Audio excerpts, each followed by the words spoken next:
ओम शांति। अव्यक्त मुरली रिवाइज 10/2/75। मुरली का सार है सर्व शक्तियों सहित सेवा में समर्पण। आज यह संगठन ज्ञानीतु आत्माओं का है। ऐसी ज्ञानीतु आत्माएं अथवा योगी आत्माएं बाप दादा को भी अति प्रिय हैं और विश्व में भी अति प्रिय हैं। ऐसी ज्ञानीतु आत्मा और योगीतु आत्मा का भक्ति मार्ग में गायन और पूजन चलता रहता है। वर्तमान समय में भी वह आत्माएं पूजनीय और गायन योग्य हैं। पूजनीय अर्थात ऊंची आत्माएं और गायन योग्य आत्माएं।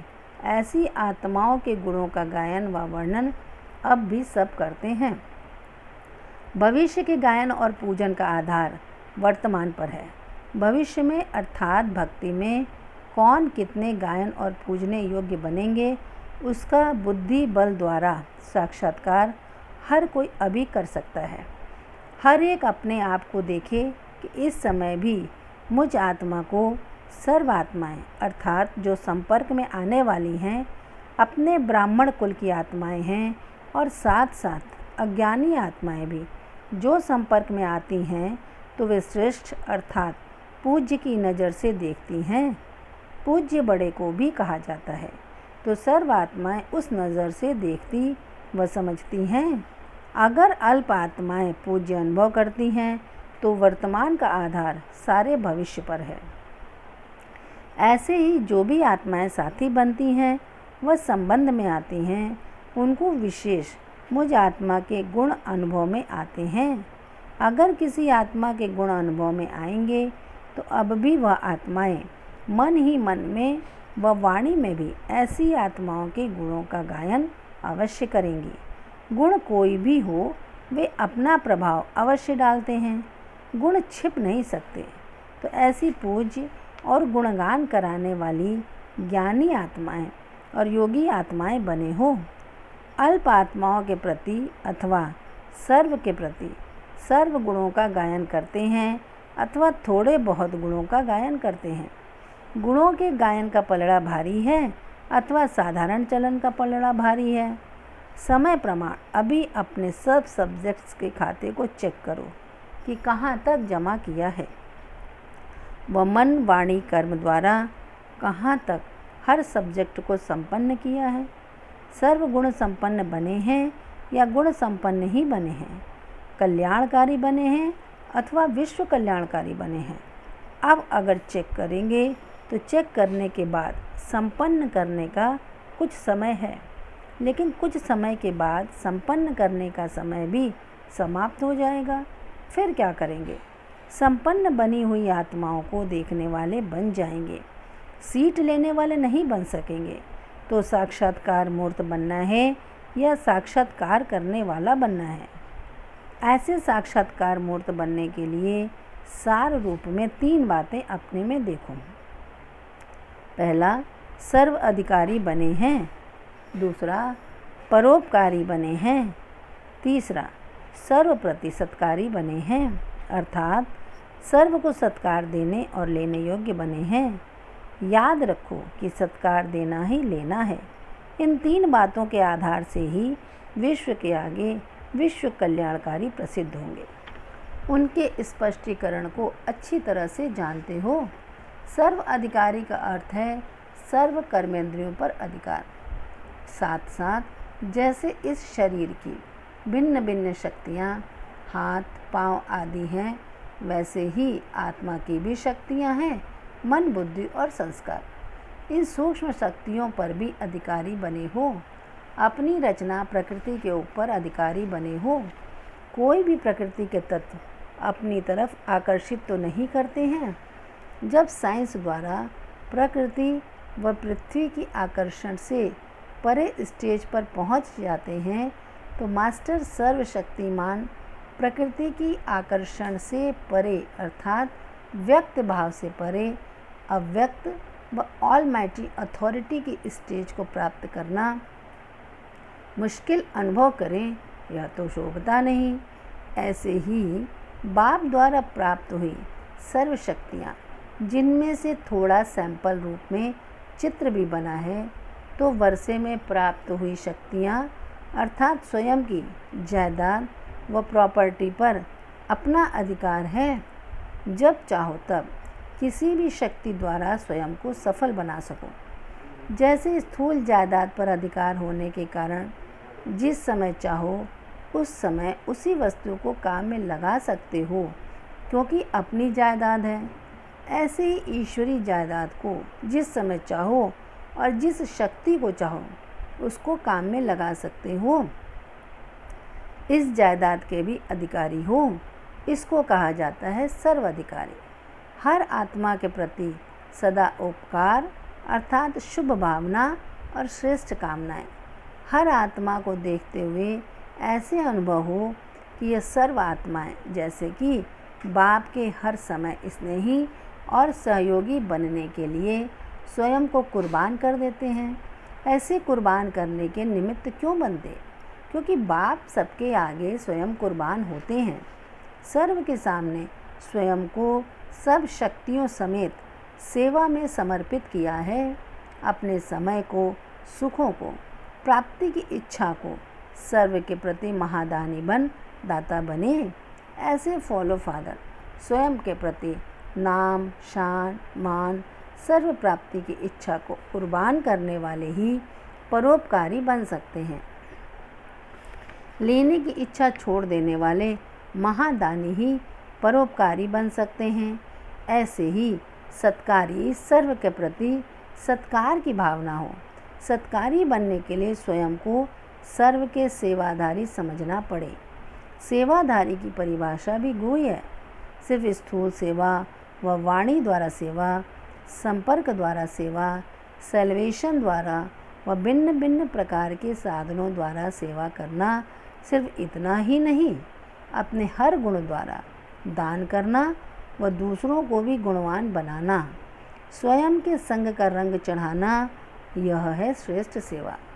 अवगुण को देखते हुए भी नहीं देखना, स्वयं के गुणों की शक्ति द्वारा अन्य के अवगुणों को मिटा देना, अर्थात निर्बल को बलवान बनाना। निर्बल को देख किनारा नहीं करना है, वह थक नहीं जाना है, लेकिन होपलेस केस को भी स्वयं की सेवा द्वारा अपने श्रेष्ठ स्वमान में स्थित हो सम्मान देने के द्वारा सर्व के सत्कारी बन सकते हैं। स्वयं के त्याग द्वारा अन्य को सत्कार देते हुए अपना भाग्य बनाना है। छोटा बड़ा महारथी व प्यादा सर्व को सत्कार की नज़र से देखो। सत्कार न देने वाले को भी सत्कार देने वाला, ठुकराने वाले को भी ठिकाना देने वाला, ग्लानि करने वाले के भी गुणगान करने वाला, ऐसे को कहा जाता है सर्व सत्कारी। तो इस वर्ष में 2 प्रकार की विशेष सेवा होनी चाहिए। एक स्वयं को संपन्न बनाने की। इसके लिए इस वर्ष में चारों तरफ विशेष स्थानों पर उन्नति के साधन, योग भट्टी के साधन और धारणा की भट्टी चाहिए। ऐसे हर जगह चारों ओर ग्रुप वाइज भट्टी का प्रोग्राम रखो। हर एक को स्वतंत्र कर भट्टी का अनुभव कराओ।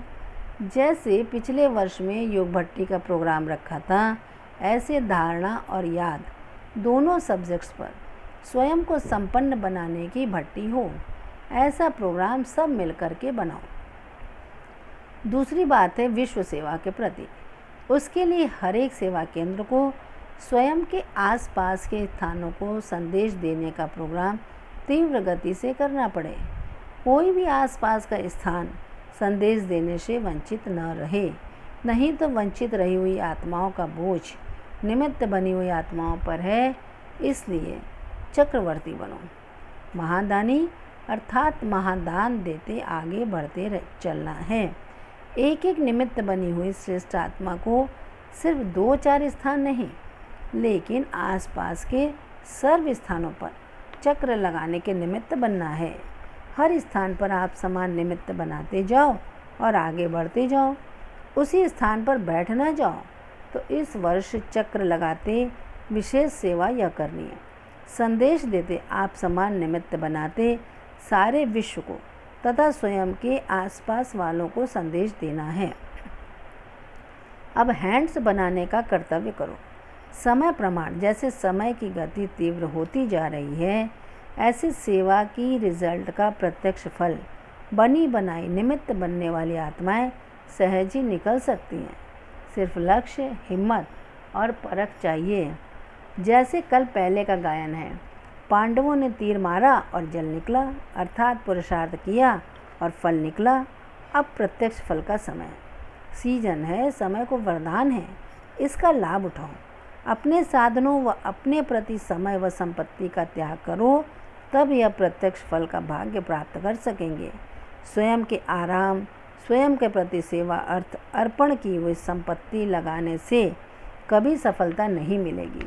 जैसे सेवा के प्रारंभ में अपने पेट की रोटी भी कम करके हर वस्तु को सेवा में लगाने से उसका प्रत्यक्ष फल आप आत्माएं हो, ऐसे मध्य में बाप ने, ड्रामा ने सहज साधनों को स्वयं के प्रति लगाने का अनुभव भी कराया है।